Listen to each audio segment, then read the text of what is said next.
Hello students, welcome to CRP academy. CRP একাডেমিতে তোমাদের সকলকে স্বাগত এবং প্রত্যেককে গুড মর্নিং। এবং আরো একটি জিকে অ্যাকশন সিরিজের সেট নিয়ে তোমাদের কাছে চলে এসেছি। আজকে 5 নম্বর সেট করব। 40টি করে বাছাই করা টপ এমসিকিউ থাকছে প্রত্যেকটি সেটে upcoming West Bengal police, panchayat পরীক্ষা, এসএসসি এবং রেলওয়ে পরীক্ষাকে লক্ষ্য করে। তো প্রতিদিন ক্লাসটা ফলো করে থাকো। একদম বাছাই করা প্রশ্ন উত্তর করানো হচ্ছে, সাথে থাকছে এক্সট্রা নোটস। তো সিআরপি একাডেমিতে নতুন হয়ে থাকলে চ্যানেলটাকে সাবস্ক্রাইব করো, পাশের বেল আইকনটা প্রেস করে রাখো এবং আমাদের অফিসিয়াল টেলিগ্রামে যুক্ত হয়ে যাও ক্লাসের পিডিএফ, বিষয়ভিত্তিক মক টেস্ট, সাপ্তাহিক কারেন্ট অ্যাফেয়ার্স এবং সাপ্তাহিক ফুল মক টেস্ট পাওয়ার জন্য। তো ক্লাসটা শুরু করা যাক। কি কি প্রশ্ন উত্তর রয়েছে সেগুলো এক এক করে দেখবো। দেখো, প্রথম প্রশ্ন, 1 নম্বর প্রশ্ন, আন্তর্জাতিক বাঘ দিবস পালন করা হয় কবে? ইন্টারন্যাশনাল টাইগার ডে পালন করা হয় নিচের কোন তারিখে? তো সঠিক উত্তর হয়ে যাবে এখান থেকে অপশন এ, 29শে জুলাই। ঠিক আছে, এখান থেকে মনে রাখবে প্রজেক্ট টাইগার। প্রজেক্ট টাইগার শুরু হয় কত সালে? 1973 সাল থেকে। ওকে, নেক্সট দেখো 2 নম্বর প্রশ্ন, কমনওয়েলথ গেমস 2026-এ মহিলাদের 53 কেজি বিভাগে কিসের পদক জিতেছেন ভারতীয় ভারোত্তোলন জ্ঞানেশ্বরী যাদব? পাশে ছবিটা দেওয়া রয়েছে। কমনওয়েলথ গেমস 2026-এ মহিলাদের 53 কেজি বিভাগে কিসের পদক জিতেছেন ভারতীয় ভারোত্তোলক জ্ঞানেশ্বরী যাদব? সঠিক উত্তর হবে অপশন বি, তিনি রূপো জিতেছেন। 3 নম্বর প্রশ্ন, কমনওয়েলথ গেমস 2026-এ ভারতের হয়ে প্রথম প্যারা অ্যাথলেটিক্স স্বর্ণ পদক জিতলেন নিচের কোনজন?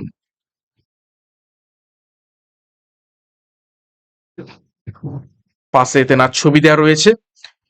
কমনওয়েলথ গেমস 2026-এ ভারতের হয়ে প্রথম প্যারা অ্যাথলেটিক্স স্বর্ণপদক জিতেছেন। সঠিক উত্তর হবে অপশন এ, শর্মিলা ধানখার। ইনি হলেন শর্মিলা ধানখার। নেক্সট দেখো 4 নম্বর প্রশ্ন, 135তম Indian Oil Durand cup trophy tour শুরু হচ্ছে কোথায়?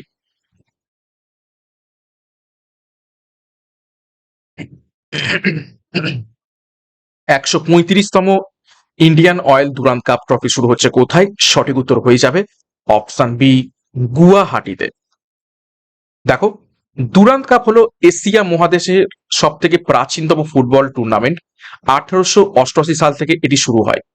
ফুটবলের সাথে অন্যান্য গুরুত্বপূর্ণ ট্রফিগুলো দেখো, সন্তোষ ট্রফি, রোভার্স কাপ এবং সুব্রত কাপ। নেক্সট প্রশ্ন যাবো, তার আগে গুরুত্বপূর্ণ ঘোষণা, পঞ্চায়েত ফাউন্ডেশন ব্যাচ 5 লঞ্চ করা হয়েছে। সামনেই আসলে হিউজ সংখ্যক শূন্যপদ সহ বিজ্ঞপ্তি। তো এখন থেকে প্রস্তুতি নিতে শুরু করে দাও। এই ব্যাচ কোর্সে পরীক্ষার সিলেবাস এবং এক্সাম প্যাটার্ন অনুযায়ী প্রত্যেকটি বিষয় তোমরা প্রত্যেকটি অধ্যায় ধরে ধরে ডেসক্রিপটিভ প্যাটার্নে থিওরির মাধ্যমে ক্লাস হবে। থিওরি কমপ্লিট হয়ে গেলেই মক টেস্ট সেই টপিকের উপর থেকে এবং পিডিএফ স্টাডি মেটেরিয়াল। তো যোগাযোগ করো আমাদের সাথে অফিসিয়াল নম্বরে। এর সাথে সামনে আসতে চলেছে পুলিশ বিজ্ঞপ্তি। তো মিশন খাকি পুলিশ ব্যাচ লঞ্চ করা হয়েছে। এখানেও পরীক্ষার সিলেবাস এবং এক্সাম প্যাটার্ন অনুযায়ী প্রত্যেকটি বিষয়ের প্রত্যেকটা অধ্যায় ধরে ধরে তোমরা ক্লাস পাবে। তো যোগাযোগ করো 9647553612 নাম্বারে। যার যে ব্যাচ কোর্সের প্রয়োজন রয়েছে সেই অনুযায়ী যুক্ত হয়ে যাও। বিস্তারিত ডিসক্রিপশন বক্সে রয়েছে। নেক্সট দেখো 5 নম্বর প্রশ্ন, মাজুলি দেশের প্রথম দ্বীপ জেলা, এটি ভারতের কোন রাজ্যের মধ্যে অবস্থিত রয়েছে?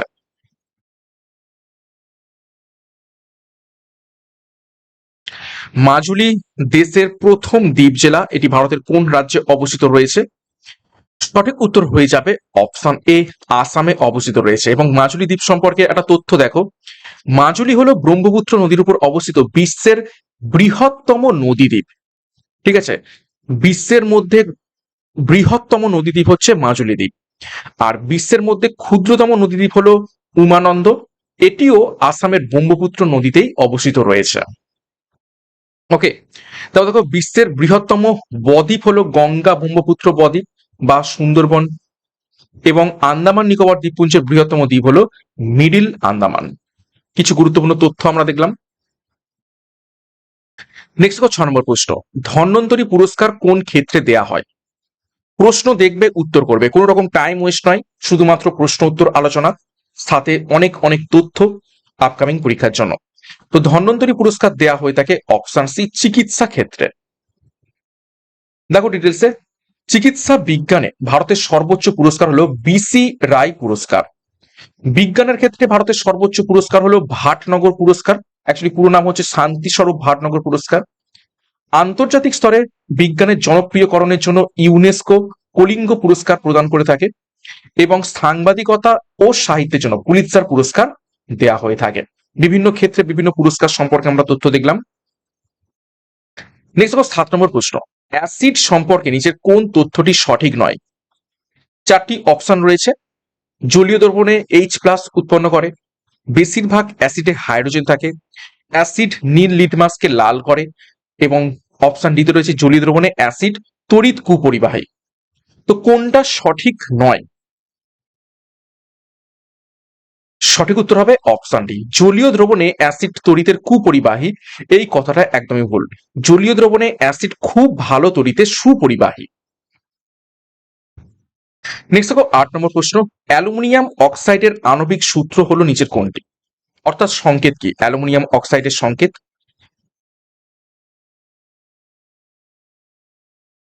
সঠিক উত্তর হবে অপশন ডি, Al2O3। দেখো কিছু গুরুত্বপূর্ণ রাসায়নিক পদার্থের আমরা নাম এবং সংকেত দেখে নেব।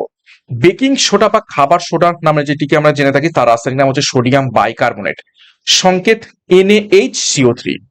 আর ওয়াশিং সোডা বা কাপড় কাচের সোডার রাসায়নিক নাম কি? Sodium carbonate decahydrate. শুধুমাত্র দেখো এই এইচটা উঠে যাবে, হয়ে আর একটা সোডিয়াম চলে আসবে, অর্থাৎ Na2CO3 10H2O। ব্লিচিং পাউডারের রাসায়নিক নাম কি? সেটা হচ্ছে ক্যালসিয়াম ক্লোরো হাইপোক্লোরাইড, সংকেত CaOCl2। এবং প্লাস্টার অফ প্যারিসের রাসায়নিক নাম হচ্ছে ক্যালসিয়াম সালফেট হেমিহাইড্রেট, অর্থাৎ CaSO4 হাফ H2O। এগুলো বারবার পরীক্ষাতে এসে থাকে, খুব ভালোভাবে দেখবে। 9 নম্বর প্রশ্ন, নিচের কোন শহরটি দেশের সড়ক অবকাঠামোর জন্য নির্মিত সোনালী চতুর্ভুজ বা গোল্ডেন কোয়াড্রিল্যাটারালের অংশ নয়? নিচের কোন শহরটি দেশের সড়ক অবকাঠামোর জন্য নির্মিত সোনালী চতুর্ভুজের ভুজের মধ্যে নেই বা অংশ নয়? সঠিক উত্তর হবে অপশন ডি, গয়া। এই গয়া হচ্ছে কোথায়? বিহারে অবস্থিত রয়েছে। এটা গোল্ডেন কোয়াড্রিল্যাটারাল বা সোনালী চতুর্ভুজের অন্তর্গত নয়। দেখো সোনালী চতুর্ভুজ প্রকল্প ভারতের 4টি প্রধান মহানগর দিল্লি, মুম্বাই, চেন্নাই এবং কলকাতাকে যুক্ত করেছে। এই পুরো মহাসড়কের নেটওয়ার্কের মোট দৈর্ঘ্য হলো প্রায় 5,846 কিলোমিটার। ভারতের দীর্ঘতম জাতীয় সড়ক হলো NH44, শ্রীনগর থেকে কন্যাকুমারী পর্যন্ত বিস্তৃত। এবং ভারতের ক্ষুদ্রতম জাতীয় সড়ক হলো NH327B, পশ্চিমবঙ্গের পানিটাঙ্কিতে এটি অবস্থিত রয়েছে। 10 নম্বর প্রশ্ন, 1800 খ্রিস্টপূর্বাব্দে ধান চাষের প্রমাণ মিলেছে নিচের কোন স্থানে?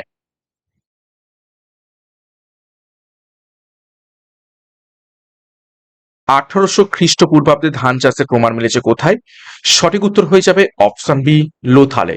পরীক্ষায় প্রশ্নটা ঘুরিয়ে আসতে পারে যে সিন্ধু সভ্যতার কোন শহরে ধান চাষের প্রমাণ মিলেছে, তখন সঠিক উত্তর হবে লোথাল। আর একটা প্রশ্ন এখান থেকে এসে থাকে, সেটা হচ্ছে ভারতীয় উপমহাদেশে প্রথম চাষের নিদর্শন কোথায় পাওয়া যায়? তখন উত্তর কি হবে? উত্তর হবে মেহেরগড়। ওকে, খুবই খুবই ইম্পর্টেন্ট, এটি পরীক্ষায় অনেকবার এসেছে। নেক্সট 11 নম্বর প্রশ্ন, জয়া এবং HKR120 কোন শস্যের রকম?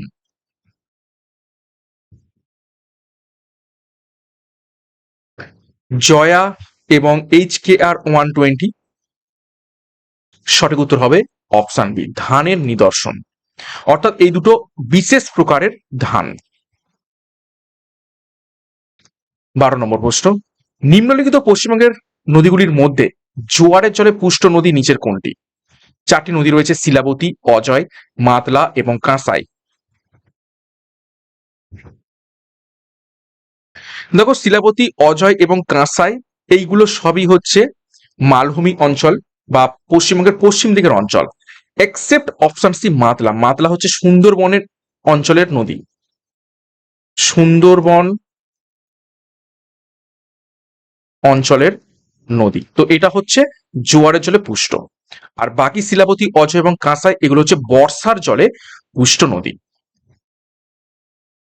13 নম্বর প্রশ্ন, সুতানুটি গ্রামের বর্তমান অবস্থান নিচের কোথায় রয়েছে? 4টি অপশন রয়েছে কলকাতার: শ্যামবাজার, শোভাবাজার, চাঁদনি চক, হালিশহর।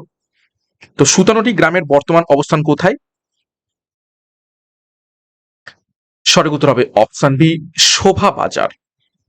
দেখো ডিটেলসে, 1690 সালে জব চার্নক সুতানুটি, গোবিন্দপুর এবং কলিকাতা এই 3টি গ্রাম নিয়ে কলকাতা শহরে পত্তন করেন।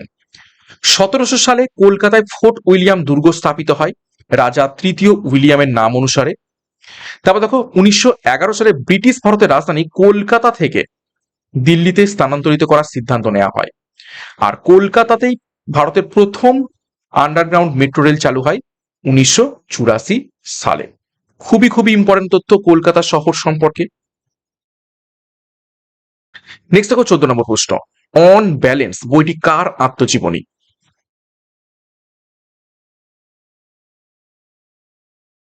নিচের কোন ব্যক্তির আত্মজীবনী অন ব্যালেন্স?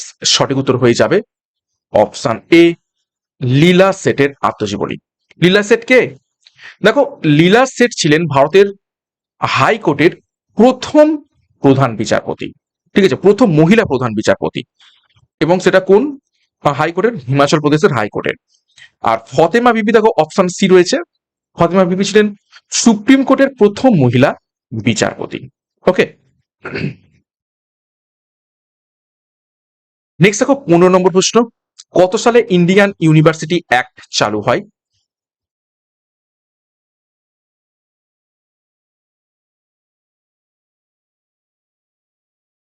সঠিক উত্তর হয়ে যাবে অপশন এ, 1904 সালে। কে চালু করেছিলেন?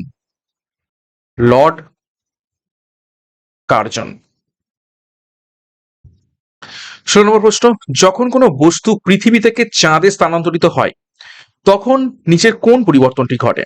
4টি অপশন, এর ভর বেড়ে যায়, অপশন বি এর ওজন বেড়ে যায়, অপশন সি এর ভর কমে যায়, নাকি অপশন ডি এর ভর অপরিবর্তিত থাকে। কোনটি সঠিক এখানে? দেখো, কোনো বস্তুকে এই মহাবিশ্বে যেখানে খুশি নিয়ে যাও তার ভরের কোনো রকম পরিবর্তন হবে না। তো সঠিক উত্তর হয়ে যাবে অপশন ডি, এর ভরের কোনো রকম পরিবর্তন হবে না, অর্থাৎ এর ভর অপরিবর্তিত থাকবে, অর্থাৎ ভর বেড়েও যাবে না, ভর কমেও যাবে না। আর এর ওজন বাড়ে, ঠিক আছে, এটা তো হবে না, কারণ চাঁদের মহাকর্ষজ ত্বরণ হচ্ছে কম, তাহলে ওজন কমে যাওয়ার কথা, এখানে ওজন বেড়ে যাওয়ার কথা বলা হয়েছে। তাহলে অপশন উপরে 3টে সবগুলোই ভুল। দেখো, বস্তুর ভর মহাবিশ্বের সর্বত্র ধ্রুবক থাকে বা কনস্ট্যান্ট থাকে। পরিবর্তন কি হয়? বস্তুর ওজন, এবং বস্তুর ওজন অভিকর্ষজ ত্বরণের উপর নির্ভর করে। যেখানে অভিকর্ষজ ত্বরণ বেশি সেখানে ভর বেশি হবে। Weight equal to mass into G. চাঁদের অভিকর্ষজ ত্বরণ পৃথিবীর 6/1 তাই চাঁদে গেলে বস্তুর ওজন কমে যায়, বেড়ে যায় নয়। আর পৃথিবীর কেন্দ্রে অভিকর্ষজ ত্বরণ 0, তাই পৃথিবীর কেন্দ্রে কোনো বস্তুর ওজন কি হয়? 0 হয়। নেক্সট দেখো 17 নম্বর প্রশ্ন, ম্যালেরিয়া রোগ সৃষ্টিকারী প্রোটোজোয়াটি হলো নিচের কোনটি? নিচের কোন প্রোটোজোয়াটি ম্যালেরিয়া রোগ সৃষ্টি করে থাকে? সঠিক উত্তর অপশন সি, প্লাজমোডিয়াম। দেখো ডিটেলসে, ম্যালেরিয়া রোগ ছড়ায় স্ত্রী অ্যানোফিলিস মশার কামড়ে। ডেঙ্গু রোগ ছড়ায় স্ত্রী এডিস মশার কামড়ে, এটি একটি ভাইরাস ঘটিত রোগ। কালাজ্বর ছড়ায় স্যান্ডফ্লাই বা বেলে মাছির মাধ্যমে, এর জন্য দায়ী প্রোটোজোয়াটার নাম হচ্ছে লিসম্যানিয়া ডোনোভানি। আর টাইফয়েড এবং কলেরা হলো জলবাহিত ব্যাকটেরিয়া ঘটিত রোগ। ওকে, নেক্সট 18 নম্বর প্রশ্ন, কত সালে ভারতের নৌ বিদ্রোহ হয়েছিল?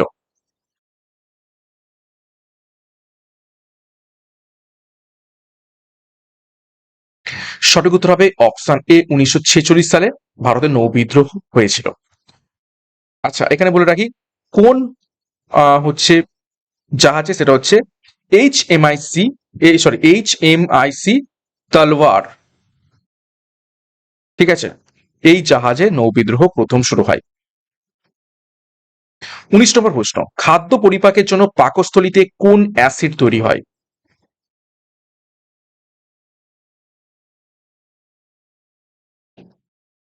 সঠিক উত্তর অপশন এ, হাইড্রোক্লোরিক অ্যাসিড তৈরি হয়ে থাকে, অর্থাৎ HCl।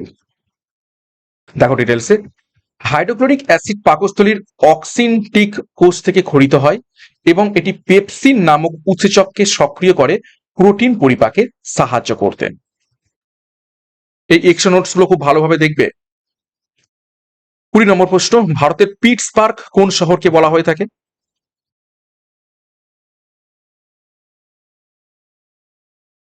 সঠিক উত্তর হবে অপশন বি, জামশেদপুরকে।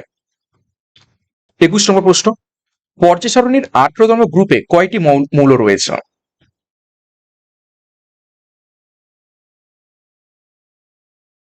সঠিক উত্তর হবে অপশন সি, 7টি মৌল রয়েছে। কি কি?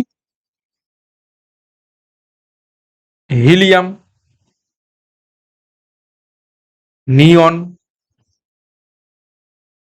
আর্গন, ক্রিপ্টন, জেনন, রেডন এবং অগেনেসন। টোটাল এই 7টা কি রয়েছে? মৌল রয়েছে। দেখো, 18 নম্বর গ্রুপের মৌলগুলোকে নিষ্ক্রিয় গ্যাস বা বিরল গ্যাস বলা হয়ে থাকে, নোবেল গ্যাস বলা হয়ে থাকে। 17 নম্বর গ্রুপের মৌলগুলিকে হ্যালোজেন বলা হয়। কি কি হ্যালোজেন মৌল রয়েছে? Chlorine, chlorine, bromine, iodine. আধুনিক পর্যায় সারণী বা মডার্ন পিরিয়ডিক টেবিল, তার জনক বলা হয় থাকে বিজ্ঞানী মোসলেকে, যা পারমাণবিক সংখ্যার উপর ভিত্তি করে তৈরি। আর মেন্ডেলিফের পর্যায় সারণী পারমাণবিক ভরের উপর ভিত্তি করে তৈরি হয়েছিল। 22, ওজোন স্তর বায়ুমণ্ডলের কোন স্তরে রয়েছে?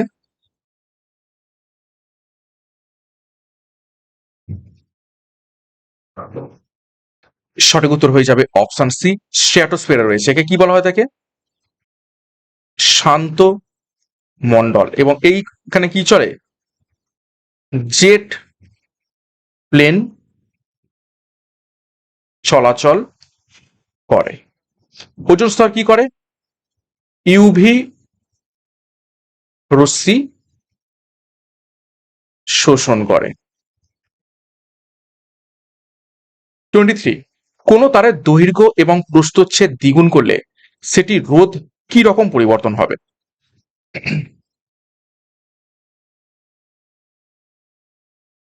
দৈর্ঘ্য দ্বিগুণ করছি, প্রস্থচ্ছেদ দ্বিগুণ করছি, তাহলে রোধ কি হবে? সঠিক উত্তর হবে অপশন ডি, অপরিবর্তিত থাকবে। 24 নম্বর প্রশ্ন, রুদ্রপ্রয়াগ ড্যাশের সঙ্গমস্থলে অবস্থিত?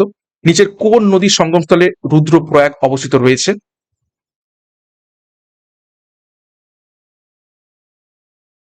সঠিক উত্তর অপশন বি, মন্দাকিনী এবং অলকানন্দা। দেখো, দেবপ্রয়াগে অলকানন্দা এবং ভাগীরথী নদীর মিলন হয়েছে। এখান থেকেই এদের মিলিত প্রবাহের নাম গঙ্গা নামে পরিচিত। কর্ণপ্রয়াগে অলকানন্দা এবং পিন্ডার নদীর সঙ্গমস্থল মানে সঙ্গম ঘটেছে। বিষ্ণুপ্রয়াগে অলকানন্দা এবং ধৌলিগঙ্গা নদীর সঙ্গম ঘটেছে। তাও দেখো, ভারতের দীর্ঘতম নদী হচ্ছে গঙ্গা, 2525 কিলোমিটার যা দৈর্ঘ্য, যা গঙ্গোত্রী হিমবাহের গোমুখ গুহা থেকে উৎপন্ন হয়েছে। নেক্সট দেখো 25 নম্বর প্রশ্ন, নিম্নোক্ত কোনটি গ্রাম পঞ্চায়েতের আয়ের উৎস নয়?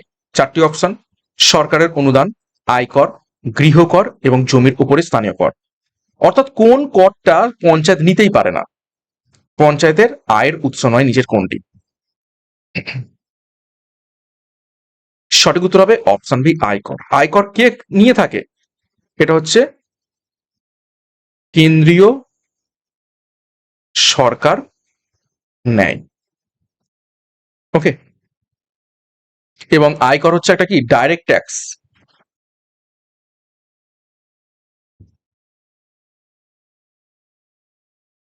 নেক্সট দেখো 26 নম্বর প্রশ্ন, ভুটানের মুদ্রা হলো নিচের কোনটি?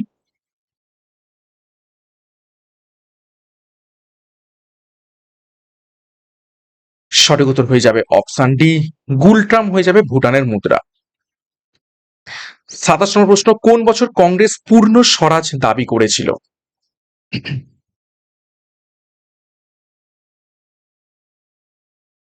সঠিক উত্তর অপশন বি 1929 সালে। দেখো ডিটেলসে 1929 সালের কংগ্রেসের লাহোর অধিবেশনে জওহরলাল নেহেরুর সভাপতিত্বে পূর্ণ স্বরাজ প্রস্তাব পাশ হয়। এই ঐতিহাসিক দিনটির কথা মাথায় রেখেই 1950 সালের 26শে জানুয়ারি ভারতের সংবিধান কার্যকর করা হয় এবং যে দিনটি প্রজাতন্ত্র দিবস হিসাবে পরিচিত রয়েছে। 1924 সালের বেলগাঁও অধিবেশনে মহাত্মা গান্ধী জীবনে একবারই কংগ্রেসের সভাপতি হয়েছিলেন এবং 1938 সালে হরিপুরা অধিবেশনে সুভাষচন্দ্র বসু প্রথমবার কংগ্রেসের সভাপতি নির্বাচিত হন।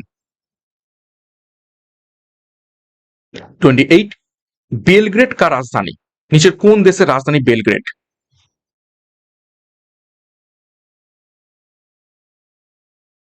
তো সঠিক উত্তর হয়ে যাবে অপশন সি সার্বিয়া।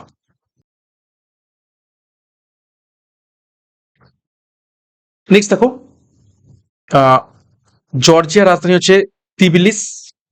বসনিয়া এবং হার্জেগোভিনিয়ার রাজধানী হচ্ছে সারায়েভো এবং ক্রোয়েশিয়ার রাজধানী হচ্ছে জাগ্রেব।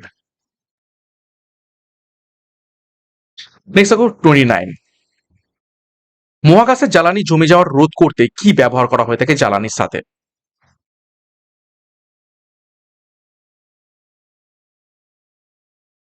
মহাকাশে জ্বালানি জমে যাওয়া রোধ করতে কি ব্যবহার করা হয় জ্বালানির সাথে? সঠিক উত্তর হয়ে যাবে অপশন বি গ্লাইকল। শুধু গ্লাইকল নয়, ইথিলিন গ্লাইকল।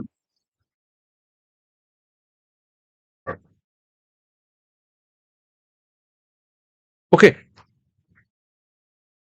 30 নম্বর প্রশ্ন, ভারতে আর্থিক জরুরি অবস্থা প্রথম জারি হয়েছিল কোন সালে? আর্থিক জরুরি অবস্থা যে আর্টিকেল, সেটা হচ্ছে 360 নম্বর আর্টিকেল। তো প্রথম জারি করা হয়েছিল কোন সালে? সঠিক উত্তর হবে অপশন ডি। এখনো পর্যন্ত একবারও আর্থিক জরুরি অবস্থা জারি করা হয়নি। দেখো ভারতের সংবিধানে 360 নম্বর ধারা অনুযায়ী আর্থিক জরুরি অবস্থার কথা বলা হয়েছে, যা ভারতে আজ পর্যন্ত একবারও প্রয়োগ করা হয়নি। 352 নম্বর ধারা অনুযায়ী জাতীয় জরুরি অবস্থা বা ন্যাশনাল এমার্জেন্সির কথা বলা হয়েছে, ভারতে 3বার জারি করা হয়েছিল, 1962, 1971 এবং 1975 সালে। আর 356 নম্বর ধারা অনুযায়ী রাষ্ট্রপতি শাসন বা রাজ্য জরুরি অবস্থা জারি করা যায়। সব থেকে বেশিবার জারি হয়েছে উত্তরপ্রদেশ এবং মণিপুরে। ওকে, এই 3 ধরনের কি রয়েছে জরুরি অবস্থা ভারতবর্ষে সংবিধানে রয়েছে। 31 নম্বর প্রশ্ন, নিম্নলিখিত কোন সংশোধনীর অধীনে দিল্লিকে জাতীয় রাজধানী অঞ্চল বানানো হয়েছিল? একদম বাছাই করা প্রশ্ন উত্তর। সঠিক উত্তর হয়ে যাবে অপশন ডি 69তম সংবিধান সংশোধনীর মাধ্যমে। কত সালে? 1991 সালে দিল্লিকে জাতীয় রাজধানী অঞ্চল বানানো হয়েছিল। এছাড়া দেখো কিছু তথ্য, 1947 সালে 42তম সংবিধান সংশোধনীকে মিনি কনস্টিটিউশন বলা হয়। এর মাধ্যমে সমাজতান্ত্রিক এবং ধর্মনিরপেক্ষ এই শব্দগুলো যুক্ত করা হয়। 1978 সালে 44তম সংবিধান সংশোধনের মাধ্যমে সম্পত্তির অধিকারকে মৌলিক অধিকারের তালিকা থেকে বাদ দেওয়া হয়।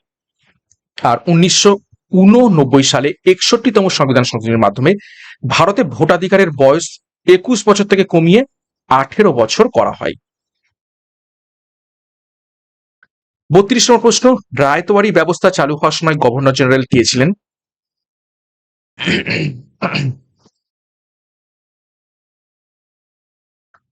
সঠিক উত্তর হয়ে যাবে অপশন এ লর্ড হেস্টিং। দেখো ডিটেলসে 1820 সাল, তখন মাদ্রাজে টমাস মুনরো এবং আলেকজান্ডার রিড রায়তবাড়ি ব্যবস্থা চালু করেছিলেন এবং সেই সময় কে গভর্নর জেনারেল ছিলেন 1820 সালে? Lord Hastings. 1793 সালে লর্ড কর্নওয়ালিস বাংলায় চিরস্থায়ী বন্দোবস্ত প্রবর্তন করেন। লর্ড ডালহৌসি সত্যবিলোপ নীতি বা ডক্ট্রিন অফ ল্যাপস প্রবর্তন করেছিলেন এবং হল্ট ম্যাকেনজি উত্তর পশ্চিম ভারতে মহলবাড়ি ব্যবস্থা চালু করেছিলেন। 33 নম্বর প্রশ্ন, নিম্নলিখিত কোন মুঘল স্থাপত্যটি দৈর্ঘ্য এবং প্রস্থে সমান?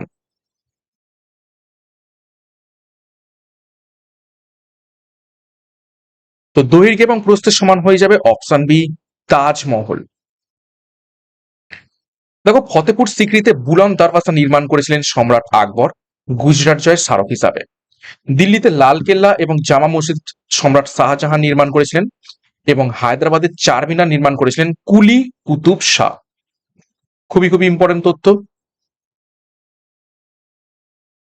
34 নম্বর প্রশ্ন, মোহনদাস করমচাঁদ গান্ধীকে মহাত্মা আখ্যা দিয়েছিলেন নিচের কোন ব্যক্তি?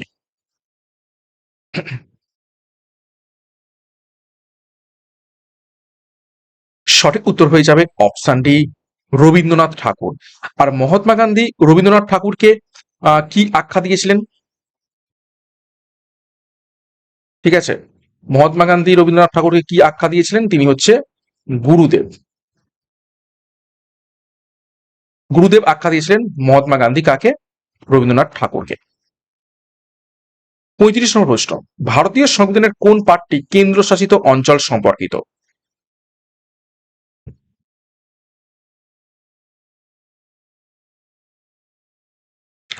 সঠিক উত্তর হবে অপশন সি, পার্ট 8। দেখো, সংবিধানের পার্ট 2 নাগরিকত্ব বা সিটিজেনশিপ নিয়ে আলোচনা করে।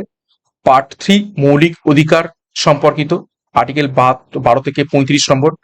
পার্ট 4 রাষ্ট্র পরিচালনার নির্দেশমূলক নীতি নিয়ে গঠিত, এবং পার্ট 9 পঞ্চায়েত ব্যবস্থা নিয়ে আলোচনা করে।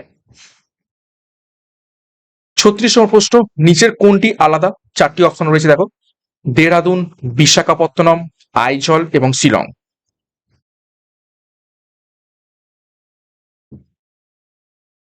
তো সঠিক উত্তর হয়ে যাবে অপশন বি, বিশাখাপত্তনম। কেন আলাদা? কেন এই বিশাখাপত্তনম অন্যদের থেকে আলাদা?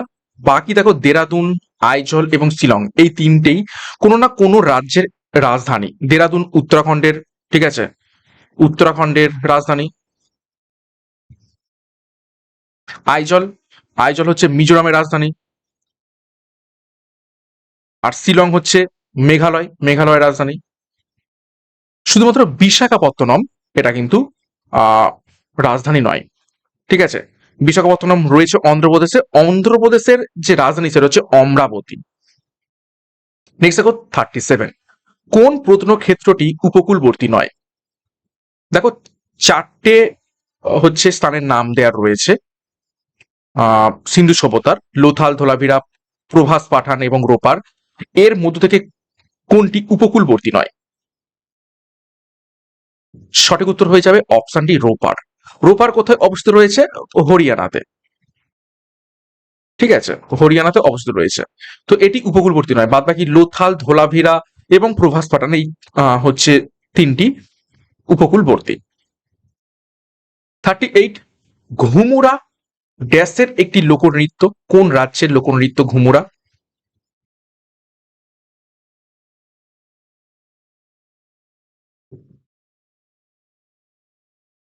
তো সঠিক উত্তর হয়ে যাবে অপশন এ, ওড়িশা। এখান থেকে কিন্তু খুবই গুলিয়ে ফেলবে তোমরা, হচ্ছে আর একটা লোকনৃত্য রয়েছে ঘুমর। ঘুমর সেটা কিন্তু কি রাজস্থান। যদি ঘুমর হয় রাজস্থান, ঘুমুরা হয়ে গেলে ওড়িশা। 39, প্রার্থনা সমাজের প্রতিষ্ঠাতা হলেন নিচের কোন ব্যক্তি?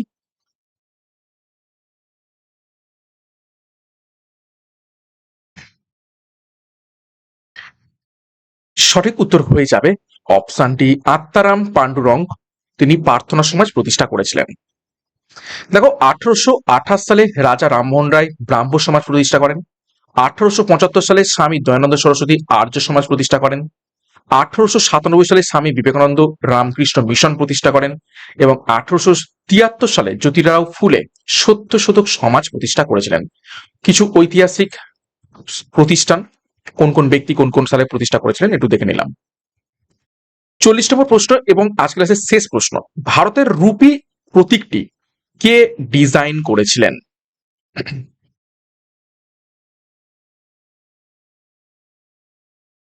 ভারতের রুপি প্রতীকটি কে ডিজাইন করেছিলেন? সঠিক উত্তর হয়ে যাবে অপশন সি, উদয় কুমার ধর্মলিঙ্গম। দেখো, আচ্ছা, এই এইটা হচ্ছে 2010 সালে, 10 সালে এই ডিজাইনটা আসে। আচ্ছা, ভারতের জাতীয় পতাকার নকশা করেছিলেন পিঙ্গালি ভেঙ্কাইয়া। 1950 সালের 24শে জানুয়ারি ভারতের জাতীয় সঙ্গীত জনগণ মন এবং বন্দে মাতরম জাতীয় গান গৃহীত হয়েছিল। এবং 1950 সালের 26শে জানুয়ারি ভারতের জাতীয় প্রতীক অশোক স্তম্ভ গৃহীত হয়েছিল। তো খুবই গুরুত্বপূর্ণ প্রশ্ন উত্তর আজকের এই ক্লাসের মাধ্যমে করে ফেললাম 40টা প্রশ্ন উত্তরের মাধ্যমে। কার কত স্কোর হয়েছে কমেন্ট বক্সে কমেন্ট করবে, প্রশ্নপত্র কেমন লাগছে সেই ব্যাপারে তোমরা কমেন্ট বক্সে কমেন্ট করবে, এবং যারা যারা দেখছো ভালো লাগলে অবশ্যই একটা করে প্রত্যেকে লাইক করে দাও। তো প্রত্যেকদিন ক্লাসগুলো ফলো করো, এখান থেকে এই ধরনের প্রশ্ন পরীক্ষাতে আসবে, খুবই স্ট্যান্ডার্ড প্রশ্ন উত্তর নিয়ে আসি, সাথে এক্সট্রা নোটস। তোমাদের যে ব্যাচ কোর্স রয়েছে ফাউন্ডেশন ব্যাচ 5 পঞ্চায়েত পরীক্ষাকে লক্ষ্য করে যুক্ত হয়ে যাও, এবং পুলিশের ব্যাচ মিশন খাকি পুলিশ ব্যাচ এখানেও যুক্ত হয়ে যাও। 9647553612 নাম্বারে যার যে ব্যাচ কোর্সের প্রয়োজন রয়েছে সেই অনুযায়ী যুক্ত যাও সেরা প্রস্তুতি নেওয়ার জন্য, বিস্তারিত ডিসক্রিপশন বক্সে রয়েছে।